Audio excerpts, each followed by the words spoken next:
Fala galera do YouTube, aqui quem fala é o Suetan, trazendo pra vocês mais um vídeo. E mais um vídeo de Luquisme, né? Que ultimamente eu não fiz conteúdo das outras obras e foquei só em Luquisme. Tanto que os últimos vídeos foram só de Luquisme. Mas é assim que é bom, é a obra que eu mais gosto de falar, é a obra que vocês mais gostam de assistir. É a obra favorita de geral aqui e é a melhor obra que a gente tem, né? E bem, nesse vídeo hoje a gente vai falar sobre os 5 melhores arcos de Luquisme, na minha opinião. Claro, é a minha opinião, lembrando, né? Vocês não podem esquecer que é a minha opinião. E nesse vídeo a gente vai falar sobre os 5 melhores arcos. Luquisme é uma obra cheia de arco. Tem arcos bizarros, tem arcos legais, tem arcos chatos. Mas tem muito arco que, tipo, é muito foda. E nesse vídeo a gente vai falar sobre os 5 melhores, que é aqueles que eu acho os 5 melhores arcos de Luquisme. Então eu espero que vocês gostem. Eu não sei se quando esse vídeo sair a gente já chegou a 1000 inscritos. Se não, eu vou chorar, faz parte. Mas eu espero que a gente já tenha chegado. E deixa o like aí, compartilha, comente o que vocês acham, comente quais são os arcos favoritos de vocês. Deixa a opinião de vocês aí. E é isso, galera. Tamo junto, é nóis. E não, esse não é o final do vídeo, é o começo, parece que é o final, né? Mas então, bora lá pro vídeo. Mas antes eu queria deixar um aviso. O roteiro desse vídeo foi feito com o meu mano Strites, lá do Discord. Então entra lá no Discord pra assim, interagir com a galera, comigo também, que eu tô sempre lá fazendo loucuras. Lá só tem leigo, só eu que sou presto lá. Mas bem, esse roteiro desse vídeo foi feito com o mano Strites, então cola lá. Muito obrigado, mano Strites, por me ajudar. E eu não vou deixar o link do Discord na descrição, porque é muito trabalho. Eu sou apenas um youtuber amador que faz conteúdo por diversão e porque ama Luquisme e quer espalhar as opiniões pros outros. E não pra ganhar dinheiro, essas coisas. Mas então, se vai lá na aba dos posts, a aba da comunidade do nosso canal, onde eu tô sempre lá, eu faço várias enquetes, vários posts, tô sempre interagindo lá com a galera. E se você for pra baixo, você vai achar alguns 3, 4 posts que eu falo sobre o Discord, o link vai estar lá. Se quiser, pede o link aí embaixo, ou se pá, se pá eu vejo se eu boto o link do Discord na descrição, vê a descrição aí. E é isso. Ah, e sobre o último vídeo que saiu, acho que o antepenúltimo vídeo que saiu sobre os 10 personagens mais fortes da geração zero, eu queria pedir desculpa por aquele vídeo ter saído horrível naquela edição. Cara, não tava salvando por nada. E por isso que foi daquele jeito. Me perdoa mesmo, galera. Mas isso não vai acontecer de novo. Então, bora lá pro vídeo, pros 5 melhores arcos de Luquisme, na minha opinião. E em quinto lugar, que eu deixei dos melhores arcos de Luquisme, eu deixei a terceira filial dos Orcs, o arco da terceira filial dos Orcs, né? Que pra mim, além de ser um dos primeiros grandes arcos de Luquisme, é um dos melhores arcos de Luquisme que envolve história e luta, não é? Eu acho que é o segundo arco contra os Orcs, e é muito foda esse arco, tipo, a emoção, tudo nele é bom. Opa! O arco se passa, tipo, em uma boate, conhecida como o Clube da Vivi, né? Há drogas, há bebidas, coisas ilícitas à venda, porém, isso tudo é uma fachada, né? Afinal, o mal acontece nas brincadeiras ilegais dos VIPs, né? Vamos brincadeirinhas que os VIPs fazem, né, galera? Tipo, onde envolve sequestro, assédio, agressão e etc. E, tipo, esse arco da terceira filial dos Orcs é importante porque mostra o protagonista, né, o Light Daniel, o protagonista original, magro pela primeira vez. É o arco onde a gente vê ele magrinho, sem ser uma baleia, porquinho. E é legal, quando ele treina com a Sofia e também aprende o sistema, ele fica magro. E, tipo, aborda também o desejo da vingança do Elhan, né, que, contra os Orcs, que ele descobre que os Orcs estão envolvidos com a porra da droga lá, que eu esqueci o nome. E, além disso, envolve também personagens interessantes, como o Jake King, que é o Jimmy Young, o Samuel Seong, né, o Seu Seong. Também nos apresenta pela primeira vez a possibilidade dos dois corpos do Daniel estarem acordados ao mesmo tempo, que isso foi incrível, foi incrível a gente ver os dois corpos ao mesmo tempo se encarando, foi bizarro. E também, com esse arco, a gente entende a força do Big Daniel, né? As condições do instinto superior, os sentimentos e os objetivos dos demais personagens da segunda geração. Tipo, esse arco, pra mim, tem uma das melhores lutas também do arco, que é o arco onde tá o Big Daniel contra geral, que dá medo pra porra quando ele chega no Ui lá e surra geral. Chega o Go, tem o Go nesse arco. A gente descobre um pouco sobre os amigos do Go, que ele fala lá, que o Taisung tá com o Go. Tipo, esse arco é muito bom, envolve muita coisa do mundo real e também do mundo fictício de Luquisme. É um arco muito bom e é por isso que eu deixei ele aqui como como o quinto melhor arco de Luquisme, o arco da terceira filial de Orcs. Comente também o que vocês acham desse arco, pra mim é muito bom. E em quarto lugar de melhor arco, eu deixei o flashback do Gun. Eu realmente não queria deixar nenhum arco do Gun. Tipo, eu tava em dúvida se eu botava o Hunt for Gun, que é a caça ao Gun, né? Ou o arco da primeira filial. Só que eu pensei bem e falei, porra, Esses dois arcos, o arco da primeira filial dos Orcs e o Hunt for Gun, que é o Gun versus a segunda geração, são literalmente os dois arcos de Lukeism mais mal escritos. Mas ao mesmo tempo são os dois arcos de Lukeism com as melhores lutas. A primeira filial dos Orcs contra o número 1, contra o Gol, Tom Lee e tudo. E também o Hunt for Gun, a segunda geração contra o Gun. São disparados os dois arcos de Lukeism com as melhores lutas. Mas em questão de escrita, de história, são tipo muito ruim, muito padrão, muito clichê. É uma bosta. Mas em questão de luta é maravilhoso. Mas eu não quis, então eu deixei o flashback do Gun, que tem luta pra caralho também, mas é um arco que realmente tem uma história, a gente descobre mais sobre o Gun. E pra mim, tipo, mesmo sendo o Gun, é um arco muito interessante, que é o flashback do Gun. A gente descobre sobre o Shingen, né? Também descobre sobre o Shintaro, etc. Mas bem, o arco do flashback do Gun, tipo, esse arco se passa muito antes da história atual, né? Que é a história que a gente vê hoje em dia. E conta sobre os problemas, acontecimentos do clã Yamazaki na época da geração Zero, que os Yamazakis era a principal família Yakuza e era uma das maiores organizações. Porém, né, após o líder ser derrotado pelos punhos / Kim Capriorn, o mesmo se torna letárgico e sem empatia, né? Que no caso, o Shing virou uma bichona, com todo respeito. Porque tomou um pau do King Capriorn. E, tipo, para tentar restabelecer o poder do clã, tipo, eles fazem 8 mulheres, tipo, são chamadas com o propósito de dar à luz, e pelo menos um talento tão grande quanto o do seu líder atual. Até, tipo, que uma dessas 8 mulheres dá cria ao bicho chato do caralho, protagonista não. Dá cria ao Gun, né? Tipo, e nasce o Gun. E a criança com os olhos do dragão, que é o título dele antes de virar Unibranco. Que ele é o filho do líder. O mesmo tinha talento suficiente para ser o sucessor, né? Ele foi treinado, era o favorito e o mais importante de todas as crianças, fazendo com que até mesmo seu tio matasse seu próprio filho. Cara, o Shintaro ter matado o filho dele foi bizarro. Tipo, eu realmente achei bizarro. Depois o Shintaro se arrepende, né? Tanto que futuramente o Shintaro fica letárgico por causa disso também, por causa de outras coisas. Mas o Shintaro matou o próprio filho. Eu queria mais ter visto sobre o filho do Shintaro, porque, pelo que dava a entender, ele merecia. A galera falava que ele merecia ser sucessor no lugar do Gun, que ele era melhor que o Gun. Então, tipo, isso é interessante. O cara poderia ter um potencial gigantesco, o filho do Shintaro. Então, tipo, eu fiquei meio pá com o Shintaro matando ele. E isso mostrava que o Shintaro era, tipo, muito louco, né? Mas então, tipo, após o filho do Shintaro insultar a hierarquia do clã, né? Ele matou ele. Mesmo com tanto poder, o Gun sentia a ausência do pai, né? Porque o Gun queria ser um filhotinho de paizinho, mas o pai dele não ligava pra ele. Ele apenas queria um nome, um carinho do seu pai. Após uma traição, o clã Yamazaki se rebela contra o líder, né? E todos tentam matar, porém falham, porque o Shingen mata geral. Até que o Shintaro, que é o número 2 da família Yamazaki, tenta matar o líder, seu próprio irmão. O arco finaliza com a morte do líder, né? Tipo, e com o desejo do pequeno Gun de receber o nome, amor. E esse arco trata da ausência paterna, violência, remorso, perda e questões familiares. Pra mim, esse arco tem umas lutas foda, mas em questão de história, é por isso que eu gosto. Eu gosto quando o Lukeism tem arcos que envolvem história e luta. Mas tipo, tem arcos que é só luta, que como é o Hunt for Gun e a primeira filial. Mas tem arcos que tem muita história também, que daí é chato, que é os arcos do começo. Mas tem arco que tem só luta e história. E esse arco do Gun, flashback do Gun, foi muito bom. A gente conheceu mais sobre os Yamazaki, conheceu questões de familiares, que o Gun queria ter uma família. E esse arco pra mim é muito bom. Tipo, a gente descobre sobre o Shing, sobre o Shintaro. A gente descobre várias coisas muito interessantes. E é por isso que eu deixo ele em quarto lugar. Comente aí o que vocês acham desse arco. Comente qual a opinião de vocês sobre o arco flashback do Gun. E é isso. Vamos pro próximo.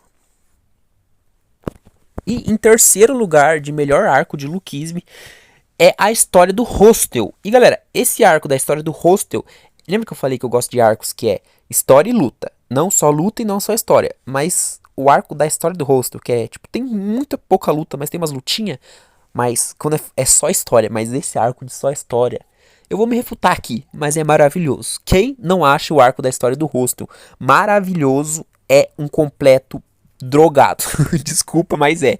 Tipo, a história do Hostel se baseia no Eli Jang, né? O Jang Hyun, que era um órfão e não tinha um propósito pra viver, né? O cara era um nada. E o mesmo tinha uma vontade de formar uma família que ele nunca teve. Então ele procurou pessoas na mesma situação, tipo mendigos / pessoas que fugiram de casa. E, tipo, acolheu a galera lá em Gangdong. E daí quando ele faz isso, até que ele consegue formar a família dele e dá o nome de Hostel, né? Que significa abrigo. Sim, se você botar Hostel aí, não sei se é da tradução coreana ou inglês, Hostel significa abrigo. Só que para financiar os problemas, tipo, porém para financiar os problemas financeiros deles, começaram a aparecer que eles precisavam cometer crimes, tipo mini assaltos, essas coisas, para tentar se bancar. E isso chama a atenção, adivinha de quem? Do demônio, do Oni Branco, do Gun, né? Park Jong-gun, que abriga eles, tipo, ele dá um abrigo pros orcs e pra isso ele faz eles trabalhar, né? Isso faz a família se meter em mais coisas legais e é um arco que meio que se baseia nisso. É um arco que aborda temas como abandono, depressão, crimes, agressão, relações íntimas e principalmente preconceito, né? A gente vê contra a galera que tem preconceito com os mendinguinhos. Mas é um arco muito bom. A história do rosto, a gente vê lá, tipo, mano, é muito triste do começo ao fim. Tem uma frase que resume bem a história do rosto, né? Que tem até lá que eu não sei quem fala, se é algum ou se é o próprio Jang-hoon. Mas é a história do rosto, do começo ao fim, é uma grande tragédia. Eu acho que é assim, né? Que fala. A história do rosto é uma grande tragédia do começo ao fim. Começa ruim e termina ruim. Hoje não, mas na época sim. Tipo, o Jang-hoon lá, a namoradinha dele que ele engravida, os dois eram adolescentes, né? Praticamente 17, 18 anos. Ele engravida ela tem a Yena, né, que hoje tá aí com o Jang-hoon, fofinha, mas ela morre, infelizmente. A mãe dela fica louca com o Jang-hoon. Mano, o arco da primeira filial, que é o arco onde tem lá, que é a mãe da Yena, a mãe da namorada do Jang-hoon, que é mãe da Yena, perdoa ele, fala que ela nunca, nossa, mano, e o Jang-hoon chorando, aquilo foi lindo. Tipo, era um perdão que o Jang-hoon tá merecendo desde os começos, lá do arco da história do Hostel. E, tipo, a gente vê a relação do Oshun, né? O Oshun, o quanto ele virou um psicopata, mas no fim ele só queria fazer parte da família do Hostel. Só que eles não queriam ele porque ele tinha uma família, mesmo que a família dele era muito chata, tipo, prendia ele, fazia ele, forçava ele a ser o que ele não queria. Ele armando pra roubar a própria casa dele, né? Que a gente descobre. Cara, o arco do Hostel, da história do Hostel, misturando com lá o arco do Hostel B contra o Oshun, a morte do Oshun se jogando do prédio. Eu acho que a morte do Oshun se jogando do prédio é melhor de Lukisme. Tipo, é a melhor morte de Lukisme. A cena dele se jogando tudo. É melhor que a do Jiro, é melhor que a do Elite. Essa sim foi uma morte realmente. Tá, se jogou do prédio, mas foi uma morte foda. As outras que veio depois disso é só cópia. Porque não teve impacto nenhum, né? Vamos ser sinceros. Mas esse arco da história do Hostel é lindo. É muito lindo. Tipo, e é triste pra caralho também. E é um arco que eu gosto muito. E é por isso que eu deixo aqui em terceiro lugar. Comente o que você acha desse arco. Comente se você acha que ele merecia estar aqui. Mas eu acho que merece. E bora pro próximo. E em segundo lugar de melhor arco de Lukism, eu deixei o arco de Xion Liang, que esse sim é um arco que tem muita luta, mas tem muita história, e é um arco que ajuda muito na história. E é pra mim um dos melhores arcos de Lukism, tipo, de boa. Xion Liang eu gosto pra caralho. Tipo, o arco de Xion Liang conta a história do Vinjin, né, do Jin Robin, né, lembrei. E como, tipo, ele lidava em uma vila totalmente fanática por cultos. Tipo, era cultos psicopatas. Tipo, e o Jin Robin tinha um indivíduo, não sei nem falar. Ele tinha uma individualidade, que era as duas pupilas no olho, né? Ele tinha meio que uma deformidade. Ele nasceu com esse defeito no olho, que não é um defeito, ele só nasceu com isso. Tipo, ele tinha fazia ele ter duas pupilas no mesmo olho. Então ele sofria tortura verbal e física pelos moradores. E, tipo, a galera falava que ele era uma oferenda. Ele, tipo, acabava sendo oferecido como sacrifício por todos. E ele teve que lidar com a morte da sua mãe na época, que, tipo, que a gente viu que ela se suicidou, né? Até que um rei do local acolhe ele e ensina a lutar. Porém, os subordinados do chefe da vila se revoltam e vão caçar o rei. E o Jin Robin, né? Esse rei que a gente sabe é o Yuksuk-jin, o rei de Xianliang, o rei dos seis. E, tipo, até que a história se acaba em uma grande luta, que é o final do arco, que mistura entre a primeira geração, a geração zero e até o molequinho da segunda geração. É um arco que no começo é muita história e pouca luta, mas no final vira só luta, mas é muito bom.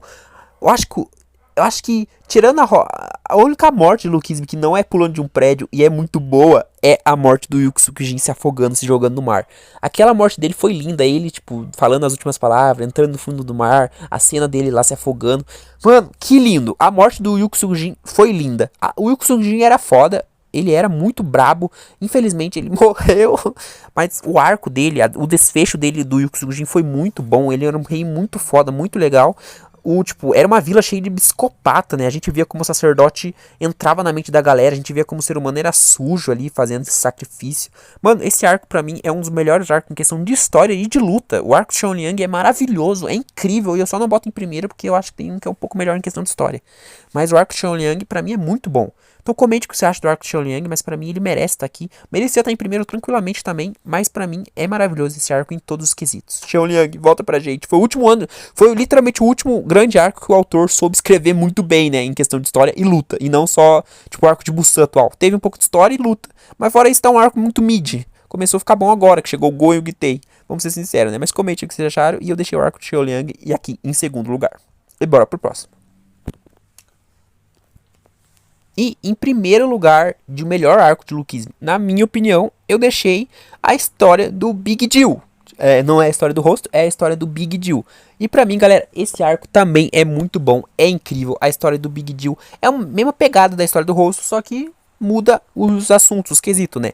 E tipo, o arco da história do Big Jill conta a sua criação, como o Big Jill foi criado, como cada membro se tornou amigo, como chegaram a conhecer o Sinu, o Hanshio, que era o líder na época, o garoto, a história do garoto da promessa, e finaliza com o fim triste do Hanshio, sendo vendido para os orcs para ele ter dinheiro para sustentar sua família, né, galera? A gente vê que ele se sacrifica pela rua do Big Jill.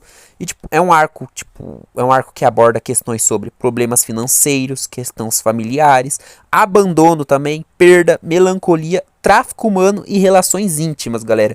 O arco da história do Big Jill é muito foda e é muito triste também. Começa sendo um arco muito legal, com lá o Jimmy Young e o Seu Seong se conhecendo, eles caindo na porrada contra toda a província, tudo. Daí depois eles conhecem o Han Shin-Oh, no Big Jill. Daí eles viram amigo, tudo. Daí chega a porra do Gun e do Go de novo. O Go é gote. Mas daí chegam lá, acabam com o Han Shin-Oh. O Han Shin-Oh tem que ter dinheiro pra eles, mas ele não consegue.